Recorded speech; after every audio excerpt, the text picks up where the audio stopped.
మూర్ఖులతో వాదిస్తే జరిగేది ఇదే. ఒక అడవిలో గాడిద పులి మధ్య ఒక చిన్న వాదన మొదలైంది. గడ్డి నీలం రంగులో ఉంటుంది అని గాడిద అంది. దానికి పులి నవ్వి, కాదు మొండిదానా, గడ్డి ఆకుపచ్చగా ఉంటుంది అని చెప్పింది. గాడిద ఎంత చెప్పినా వినకుండా పదే పదే తన మాటే నెగ్గాలని మొండికేసింది.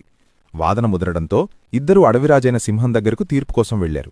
సింహం అంతా విని పులికి ఒక వారం రోజులపాటు అడవిలో ఎవరితోనూ మాట్లాడకూడదని శిక్ష విధించింది. పులి ఆశ్చర్యపోయి, రాజా, గడ్డి ఆకుపచ్చగానే ఉంటుంది కదా, మరి నాకెందుకు శిక్ష అని అడిగింది. అప్పుడు సింహం ఇలా చెప్పింది, గడ్డి ఆకుపచ్చగా ఉంటుందని అందరికీ తెలుసు.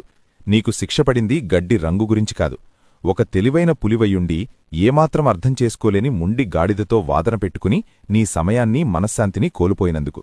మూర్ఖులతో గెలవాలనుకోవడం కంటే వాళ్లను వదిలేసి పక్కకు తప్పుకోవడమే నిజమైన విజయం. అప్పుడు పులికి తన తప్పు అర్థమైంది.